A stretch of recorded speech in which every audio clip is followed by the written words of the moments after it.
My daughter-in-law forged my signature and took my house while I was still recovering in the hospital. I pretended I didn't know. At the meeting, the lawyer placed the documents in front of me, official, stamped, already processed. My son sat beside her, silent. I simply looked down at the papers and smiled. What I did next changed everything. I'm glad you're here. Stay with me until the end.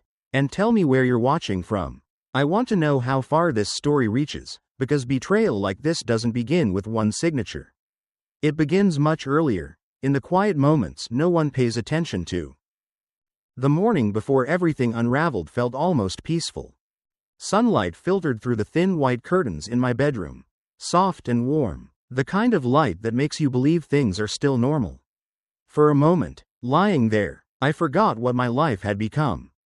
Then I turned my head and remembered. The other side of the bed was empty.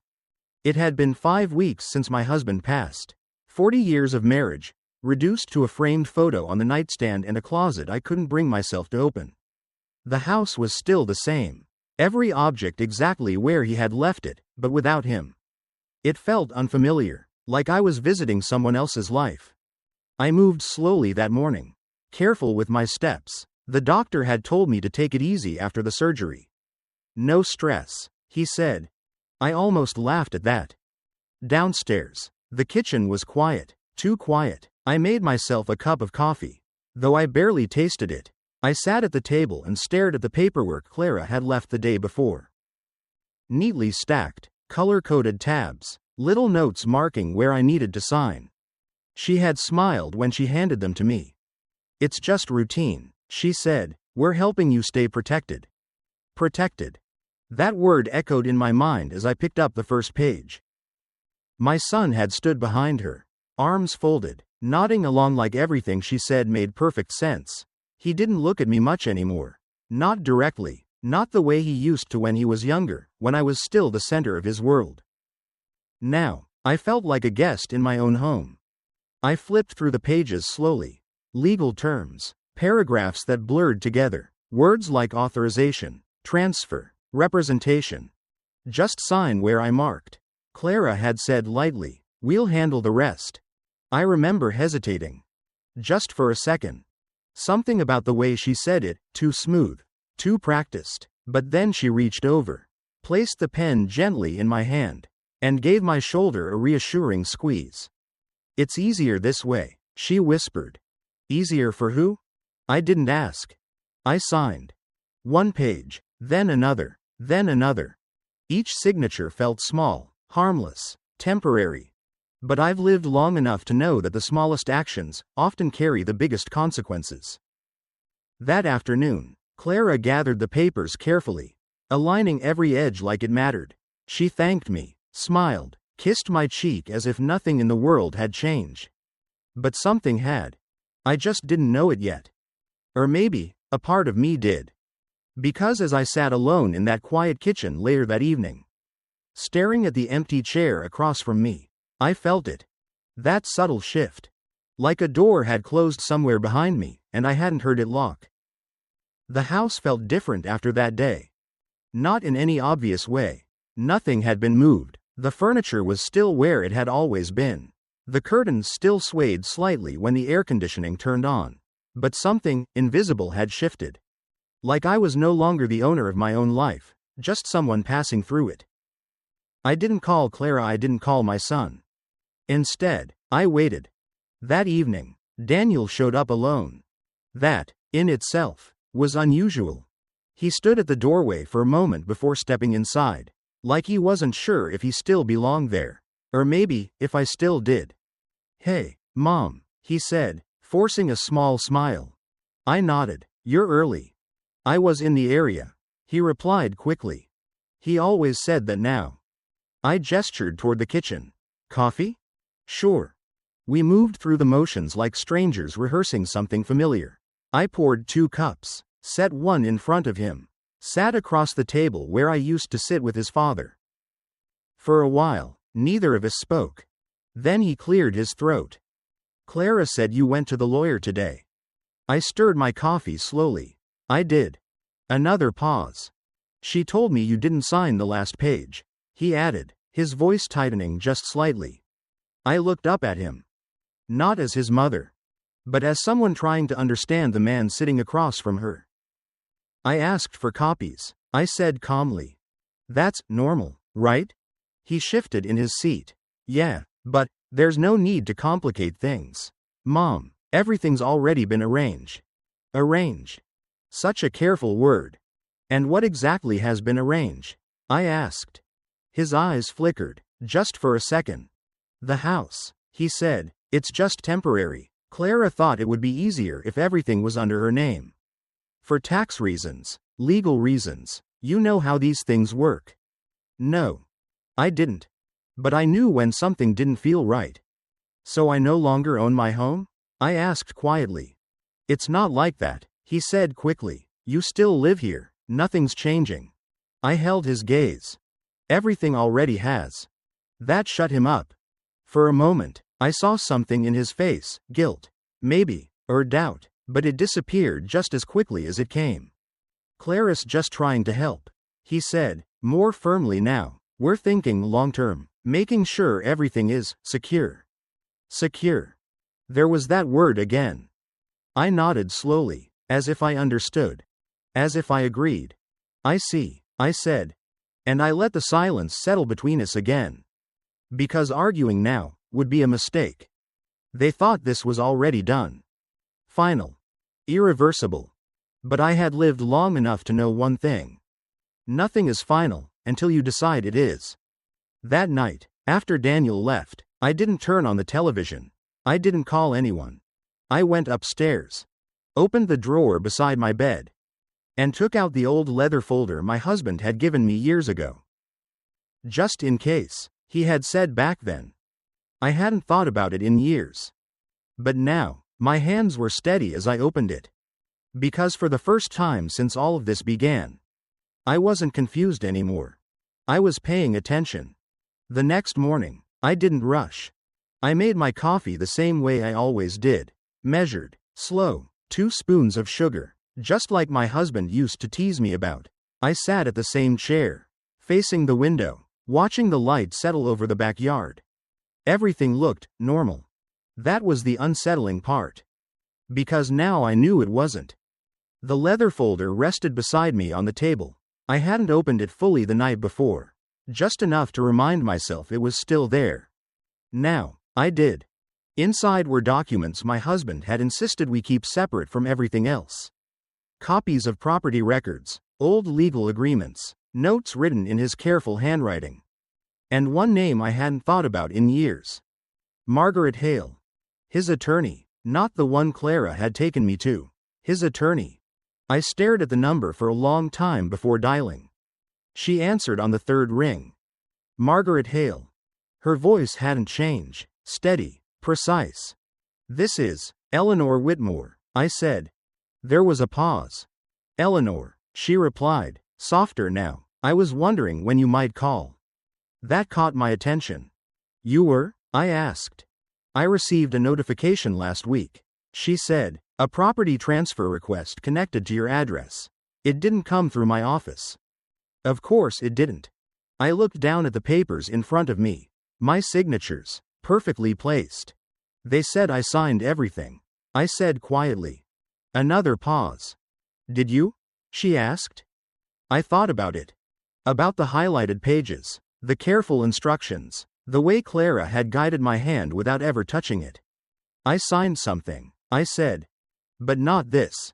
Margaret didn't react right away. When she spoke again, her voice had shifted, less friendly now, more focused. I need you to bring me copies of every document you have. She said, do not sign anything else.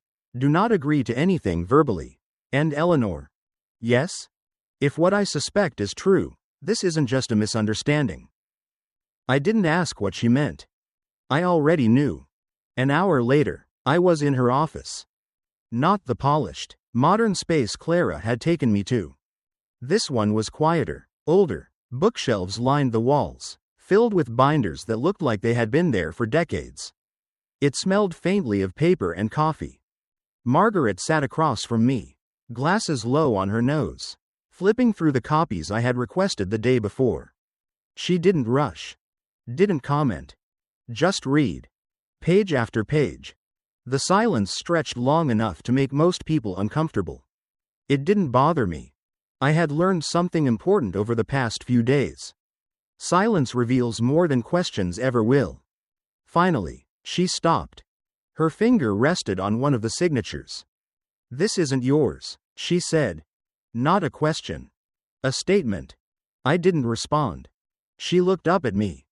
"They copied your signature," she continued, "digitally transferred it onto multiple documents. The authorization form you signed gave them limited access, but this." She tapped the page lightly. "This goes far beyond that." "How far?" I asked. Margaret closed the folder. "Far enough to transfer ownership of your home," she said, "and possibly more, depending on what else they filed." I let that settle. Not shock. Not anger. Just clarity. "Can they keep it?" I asked. A small pause. Then, for the first time since I had walked in, Margaret allowed herself the slightest hint of a smile. "No," she said. "And if they try, they're going to regret it." I nodded. Slowly. Because in that moment, something inside me shifted. Not back to what it was before. Something sharper. More precise. "They think it's already done," I said. Margaret leaned back slightly. "Good," she replied. "Let them think that." I stood up, gathering the papers carefully. For the first time since this all began, I wasn't reacting anymore. I was preparing. I didn't go home right away. Instead, I sat in my car for a long time, hands resting lightly on the steering wheel. The engine off. The parking lot outside Margaret's office was quiet. A few cars came and went, but none of it felt connected to me. For the first time in weeks, everything was clear. Not easier. Just clearer. I looked down at the folder in my lap. Copies of documents, evidence, proof that what they had done wasn't just careless, it was deliberate. Carefully planned. Carefully executed. And somehow, they had expected me not to notice. Or worse, not to understand. I let out a slow breath. Then I drove home. The house looked the same when I pulled into the driveway. Of course it did. From the outside, nothing had changed. The lawn was trimmed. The mailbox still leaned slightly to the left, just like my husband had always said he'd fix next weekend. The curtains were drawn the way I left them. But as I stepped inside, it didn't feel like mine anymore. Not in the way it used to. I set my purse down and walked slowly through the living room. My fingers brushed against the back of the couch, the edge of the dining table, the frame of a photo on the wall. Small things. Familiar things. But now they felt like evidence. Every object in that house told a story. And suddenly, I was questioning all of them. Clara arrived that evening. Unannounced. Again. She let herself in without knocking.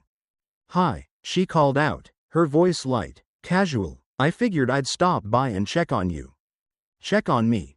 I was in the kitchen, standing by the sink. I didn't turn around right away. "Of course," I said calmly. She walked in behind me. I could hear the soft click of her heels against the floor. Controlled, confident. "How are you feeling today?" she asked. "Better," I replied. That wasn't entirely a lie. There was a brief pause. Then I felt her presence move closer. "I spoke to Daniel," she said. "He mentioned you were a little hesitant at the lawyer's office." I turned then. Slowly. "I wanted copies," I said. Her smile didn't change. "Of course," she said again. "That's perfectly reasonable. We just don't want to delay things unnecessarily." Delay. I held her gaze. "What things?" I asked. Just a simple question. But it landed. For a fraction of a second, she hesitated. Then she recovered. "The transition," she said smoothly, "making sure everything is organized. Protected." There was that word again. Protected. I nodded, as if I agreed. As if I hadn't spent the last few hours learning exactly what she had done. "You've been very helpful," I said. Her shoulders relaxed slightly at that. "I'm just trying to do what's best for the family," she replied. The family. I almost smiled. Instead, I walked past her, toward the living room. You must be tired, she added. You've been through a lot. I stopped. Turned halfway back toward her. Yes, I said. I have. And for the first time, I let the silence stretch just a little longer than was comfortable. She shifted her weight. Not much. But enough. Because something had changed. She couldn't see it yet. But she could feel it. Later that night, after she left, I locked the door. Not out of fear. Out of clarity. I went back upstairs and opened the leather folder again. This time, I didn't just look. I studied. Every document. Every note. Every detail my husband had left behind. There were things I hadn't noticed before. Clauses. Names. Structures I didn't fully understand yet, but I knew they mattered. Margaret had said something earlier. They went further than they were allowed to. That meant there were limits. And they had crossed them. I sat on the edge of the bed, the papers spread out in front of me, and for the first time, I allowed myself to think ahead. Not about what they had done, but about what I would do next. Because they believed the house was already theirs. They believed I was alone. Confused. Out of my depth. I closed the folder slowly. Carefully. They were wrong. And the longer they believed that, the more it would cost them. The next day, I didn't wait for them to make the next move. I called Margaret first thing in the morning. I want to understand everything. I told her, not just what they did, but what I still have. There was a pause on the line. Not hesitation, consideration. Good, she said. That's exactly where we start. Her office felt different this time. Not unfamiliar anymore. Intentional. She had already prepared a file when I arrived. Thicker than before. Tabs marked. Notes attached. Not rushed, organized. She gestured for me to sit. Let's go step by step, she said. I nodded. Because for the first time, I wasn't afraid of the details. She opened to the first section. Your husband didn't leave things as simple as you think, she began. That caught my attention. What do you mean? I asked. She slid a document toward me. A trust, she said, created 12 years ago, quietly, legally solid. I stared at the page.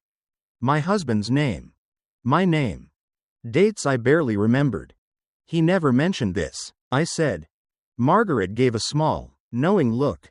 He wouldn't have, she replied. Men like him don't explain protection. They just put it in place. I didn't respond. Because that sounded exactly like him. She continued. The house, she tapped the page lightly, isn't directly owned the way Clara thinks. I looked up. What does that mean?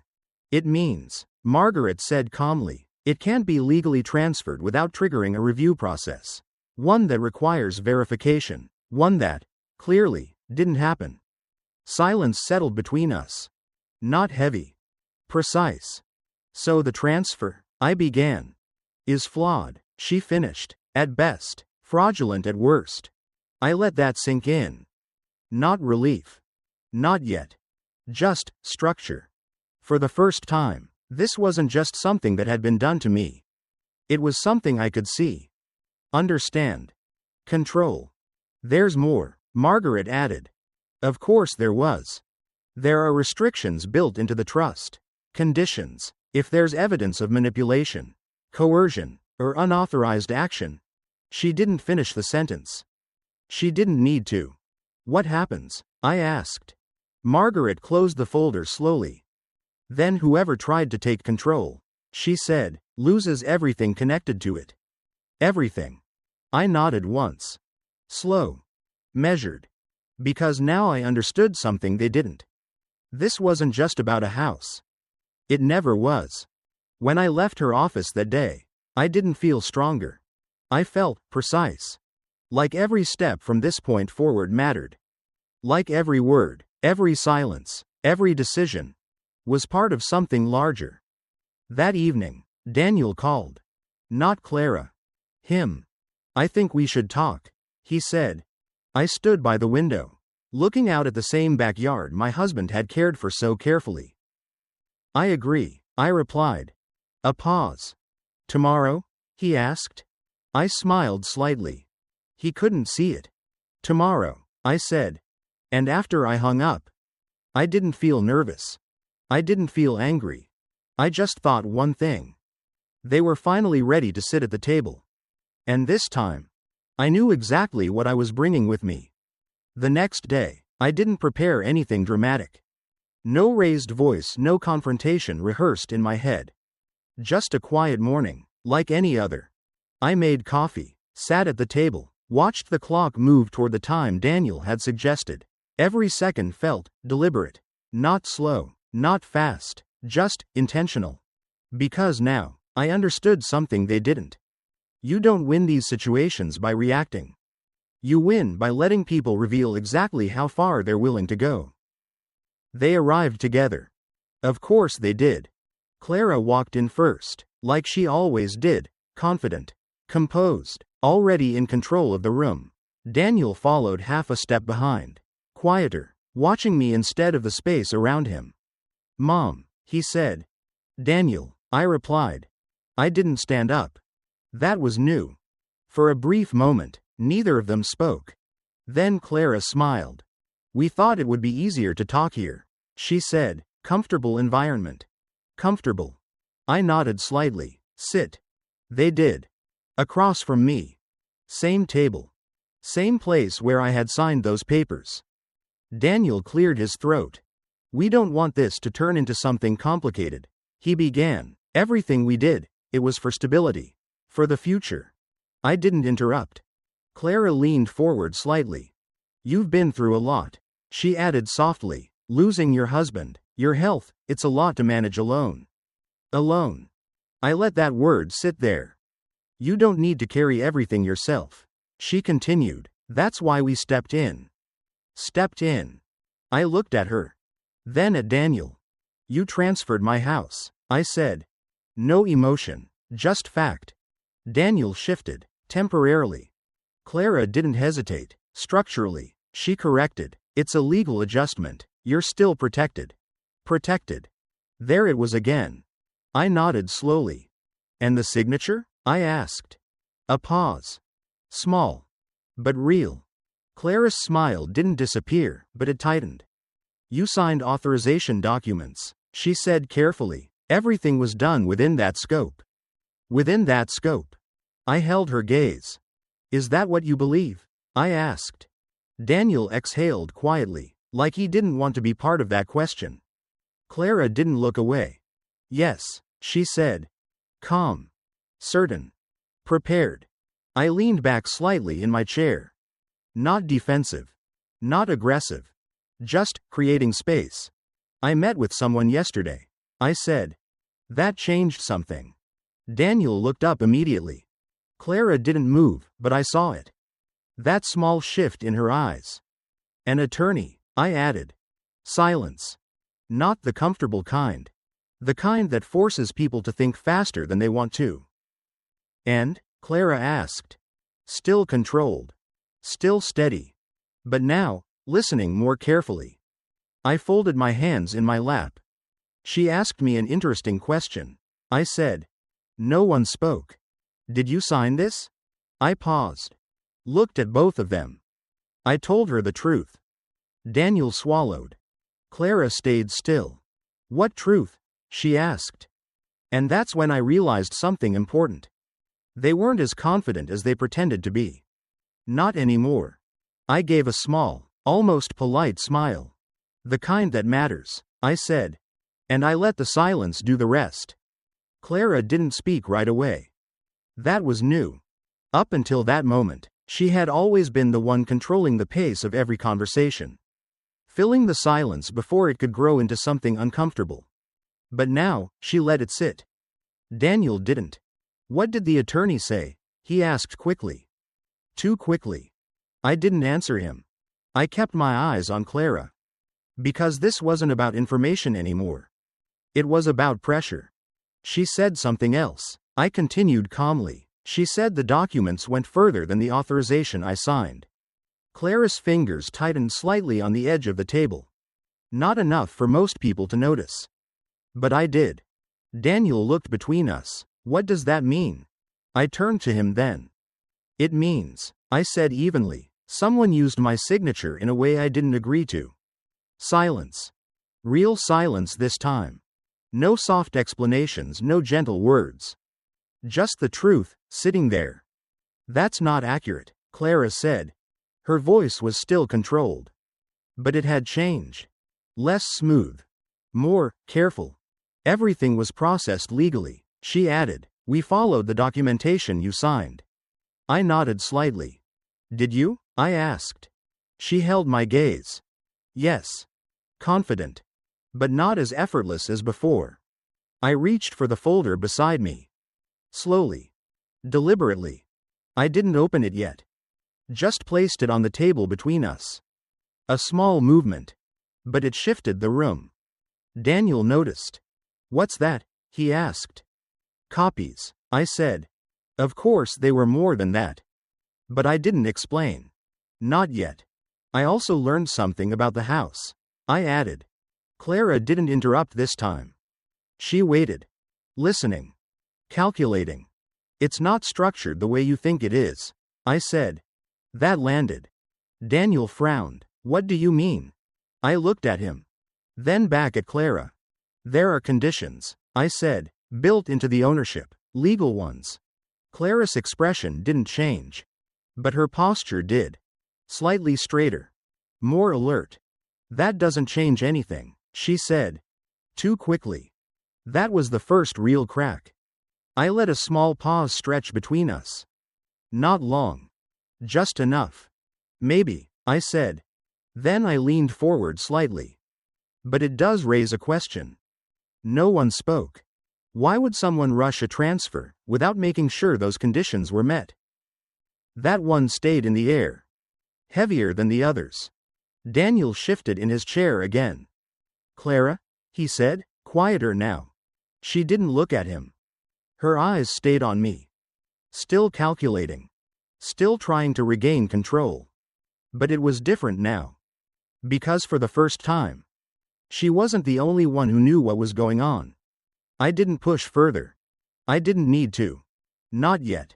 Instead, I leaned back again. Calm. Composed. I'm not here to argue, I said. That was true. I just want to understand how far this went. Another pause. Longer this time. Because now, they were the ones trying to decide what to say next. And that's when I knew. They hadn't expected this. Not the questions. Not the silence. Not me. And most importantly, they hadn't prepared for what happens when the person they underestimated stops playing along. Clara didn't answer right away. That told me everything I needed to know. Because people who are confident respond quickly, people who are calculating take a second longer. And Clara had just taken that second. Daniel was the one who broke first. What conditions? He asked. His voice lower now, less certain. I didn't look at him immediately. Instead, I opened the folder. Slowly. Paper against paper, a soft sound, but in that room, it felt loud. I slid one document forward. Not all of them. Just one. You should read this, I said. Daniel hesitated before reaching for it. His eyes moved across the page, slower than usual, like he was trying to understand something that wasn't supposed to be complicated. Clara didn't touch it. She watched him. Then she looked at me. What is that? She asked. Something you missed, I replied. Daniel's expression changed first. Confusion, then something heavier. This says, he paused, frowning. This says the property is held under a trust.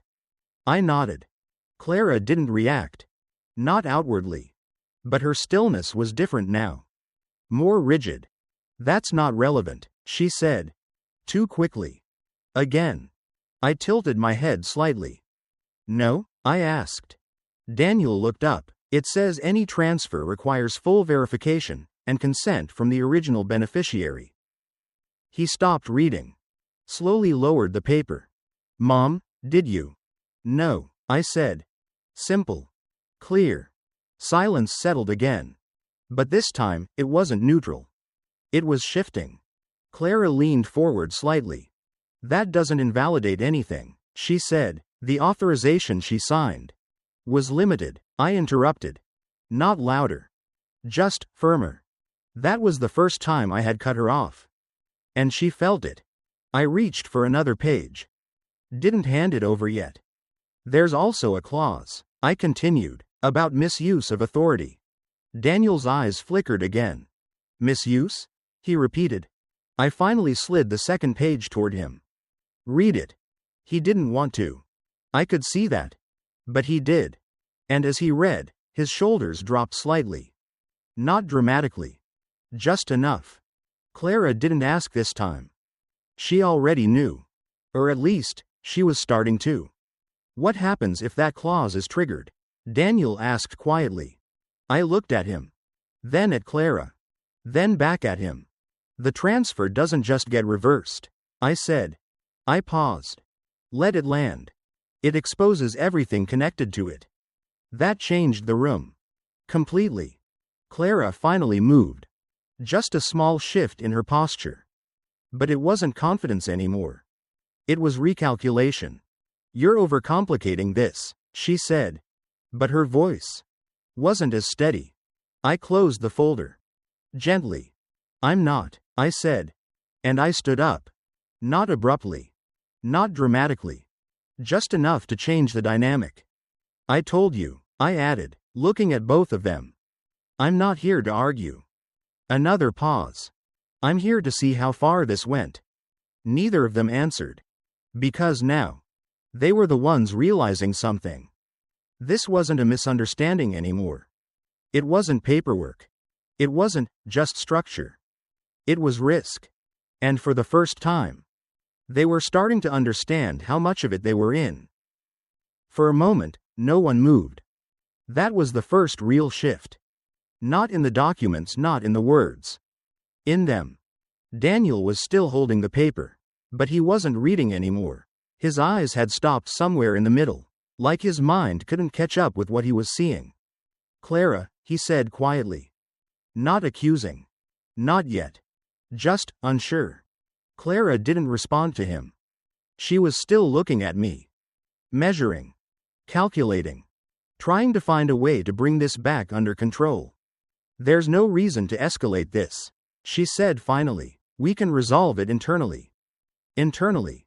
I almost smiled. Resolve what? I asked. Her expression tightened just slightly. The misunderstanding, she said. I nodded slowly. There's no misunderstanding, I replied. And I meant it. Daniel looked up again. What happens now? He asked. That question mattered. Because now, he wasn't asking Clara. He was asking me. I didn't answer right away. Instead, I walked to the kitchen counter. Set the folder down. Opened it again. This time, I didn't hold anything back. I took out the rest of the documents. All of them. And placed them on the table. You should both see everything, I said. Daniel leaned forward first. Clara followed, slower this time. More careful. These are copies of the filings, I continued, every document connected to the transfer. Daniel flipped through them, faster now. His breathing changed. Not loud. But uneven. This wasn't just one document, he said. No. It wasn't. Clara reached for a page. Finally. Her fingers were steady. But her eyes weren't as calm as before. This doesn't prove anything, she said. Still holding on. Still trying. It proves enough, I replied. Quiet. Final. I pointed to one section. A timestamp, I said, filed before the authorization I signed was even processed. Daniel froze. Wait, what? I didn't repeat it. He read it again. Slower this time.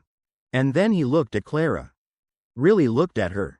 You said everything was done after Mom signed, he said. No answer. That silence was louder than anything she could have said. I thought we were helping her, he added, his voice lower now. That was the first crack from him. Not legal. Not strategic. Personal. Clara exhaled slowly. Not defeated. Not yet. But different. We are helping her, she said. But this time. It didn't sound convincing. I stepped back from the table. Gave them space. Because now, they weren't looking at me anymore. They were looking at each other. And that's when it became clear. This wasn't just about what they did. It was about what they told each other while they were doing it. I'm not stopping anything today, I said calmly. That pulled their attention back. Both of them. But I am documenting everything from this point forward. A pause. I suggest you do the same. Clara didn't respond. Daniel didn't either. Because for the first time, they understood something they hadn't before. This wasn't just a conversation anymore. It was the beginning of consequences. Daniel didn't leave right away. That was the first thing I noticed. Usually, when things got uncomfortable, he would stand up, say something vague, and follow Clara out the door. That had become his pattern. But not this time. He stayed in his seat, staring at the papers like they might change if he looked long enough. Clara stood first. Slowly. Controlled. But I could see it now, the shift in her posture. Not confidence anymore. Containment. This is getting out of hand, she said.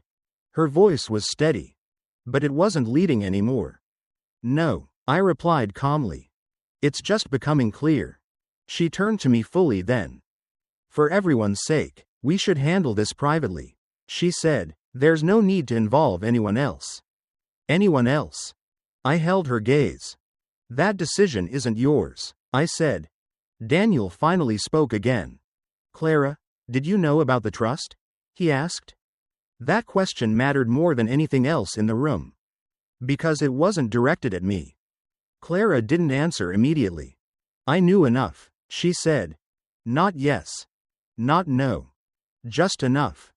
Daniel leaned back slightly, like something inside him had just settled in a way he didn't expect. You told me everything was straightforward, he said. I told you what needed to be done, she replied. That landed differently. Even he felt it. I didn't interrupt. I didn't need to. Because now, they were talking to each other. Not performing. Not aligning. Just reacting. I trusted you, Daniel said quietly. Clara's expression didn't break. You still should, she replied. But it wasn't as strong as before. I stepped closer to the table again. Not to dominate. Just to re-enter the space. There's one more thing, I said. That stopped them both. I opened the folder again. Took out a single sheet. Different from the others. Older. This was filed years ago, I said, placing it in front of them. Daniel leaned in. Clara stayed still. What is this? He asked. A protection clause, I said. Simple. Direct. He read it. Slowly. Carefully. And this time, he didn't rush. It says, he paused, his voice tightening slightly. Any attempt to transfer or manipulate the property without full consent triggers a legal review and immediate suspension of the transfer. I nodded. And more, I added. He kept reading. And then he stopped. Completely. What does full audit of associated accounts mean? He asked. That was the moment. It means, I said, my voice calm, steady, everything connected to that transfer gets reviewed. I looked at Clara. Then back at him. Every document, every account, every decision. Silence. Heavy. Final. Clara didn't speak this time. Not because she didn't want to. Because she was calculating something else now. Not control. Not persuasion. Risk. Daniel slowly placed the paper back on the table. Not gently. Not roughly. Just carefully. I didn't know it went this far, he said. That wasn't for me. That was for himself. I nodded once. You weren't supposed to, I replied. And for the first time since this began. No one argued. No one corrected. No one tried to take control back. Because now. They understood something that couldn't be undone. This wasn't just about taking my house. It was about everything that came with it. And they had just stepped into all of it. No one spoke after that. Not immediately. Daniel was still looking at the paper. But now he wasn't reading it anymore. He was thinking. You could see it in the way his jaw tightened, then relaxed, then tightened again. Clara, on the other hand, had gone completely still. Not frozen. Controlled. But different from before. She wasn't trying to lead the conversation anymore. She was trying to contain it. I think we need to step back, she said finally. Carefully chosen words. Measured. We're getting into territory that doesn't need to escalate. Escalate. I almost repeated it. But I didn't. Daniel shook his head slightly. No, he said. That surprised her. It surprised me too. We're already there, he added. His voice wasn't loud. But it was clear. Clara turned to him. Daniel, this isn't how these things are handled, she said. We can fix this without. Without what? He cut in. That was new. Without anyone looking too closely? He continued. The room shifted again. Subtle. But final. Clara didn't answer that. Instead, she stood straighter. You're overreacting, she said. But it didn't land the same way anymore. Daniel looked back at the documents. Then at me. Mom, what are you going to do? He asked. That question mattered. Because this time, it wasn't defensive. It was honest. I didn't answer right away. I let the silence settle. Not to create tension. But because I wanted the moment to be clear. I'm not making any sudden moves, I said. Calm. Even. But I am moving forward. Clara crossed her arms slightly. And what does that mean? She asked. Still trying. Still holding on to something. It means, I said, my attorney is already reviewing everything. I watched their faces. Daniel didn't react immediately. Clara did. Just a flicker. But it was there. And if there's nothing wrong? She asked. That question sounded confident. But it wasn't. Not completely. Then nothing changes, I replied. Simple. Fair. And if there is? Daniel asked. I looked at him. Really looked at him. Because now, he was finally asking the right question. Then it gets corrected, I said.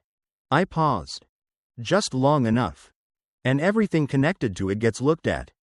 No one spoke after that. Because they both understood what everything meant. Clara exhaled slowly. Not defeated. But no longer in control. This didn't have to turn into this, she said quietly. I nodded. She's right, Daniel added, almost to himself. I stood up. Not to end the conversation. But to shift it. No, I said. It didn't. I looked at Clara. Then at Daniel. But it already did. And this time, no one tried to argue. No one tried to explain. No one tried to fix it with words. Because for the first time since this started, they understood something clearly. This wasn't something they could talk their way out of anymore. The house was quiet again after they left. The same kind of quiet it had been before. But it didn't feel the same. I didn't follow them to the door.